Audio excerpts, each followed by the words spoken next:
La B6 vous offre le journal de l'économie. Bonjour, quel est l'enjeu majeur pour le secteur de la microfinance en 2024? La réponse est avec le directeur exécutif de l'Association professionnelle des services financiers décentralisés, Sidi Lamine Ndiaye. L'entrée en vigueur de la loi régissant la microfinance, parce que le 21 décembre 2023, passé, le Conseil des ministres de l'UMOA a adopté la loi uniforme de la microfinance.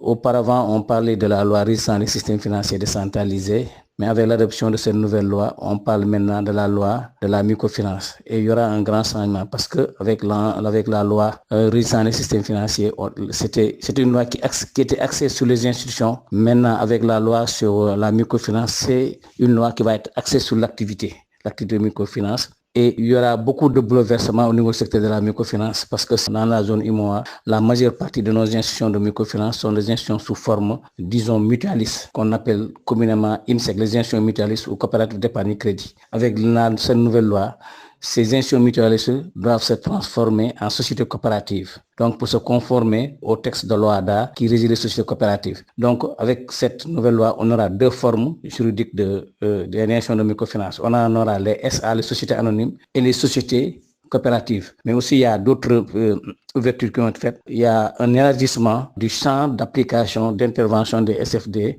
des institutions de microfinance sur les opérations. Donc, il y a un élargissement des opérations pour lesquelles les institutions de microfinance sont autorisées à faire. Et aussi en matière de gouvernance, il y a un allègement qui est fait parce que dans les institutions de microfinance actuelles sous forme coopérative, on a principalement 3 organes. On a un conseil d'administration, un comité de crédit, un comité de surveillance. Maintenant, avec la loi sur la microfinance, on a renforcé la gouvernance et il y aura une seule exigence, c'est d'avoir un conseil d'administration. Ce qui fait que aussi en 2024, beaucoup d'institutions de microfinance vont obliger aussi de se transformer sur le plan institutionnel pour se conformer à la nouvelle loi. Et d'autant plus que c'est un délai de 6 mois qui est donné à chaque pays pour internaliser cette loi qui est la loi communautaire. Donc d'ici juin 2024, tous les 8 pays de l'UE doivent adopter cette nouvelle loi. Bon, maintenant avec cette nouvelle loi, il y aura de nouvelles institutions, un nouveau dispositif prudentiel et ça attendons de voir avec la BCEAO qui est en train de travailler sur ça. Mais l'enjeu majeur, c'est cette mutation qu'on aura sur le plan juridique. C'était Sidi Lamine Ndiaye, le directeur exécutif de l'Association professionnelle des services financiers décentralisés du Sénégal. Le journal de l'économie, c'est fini.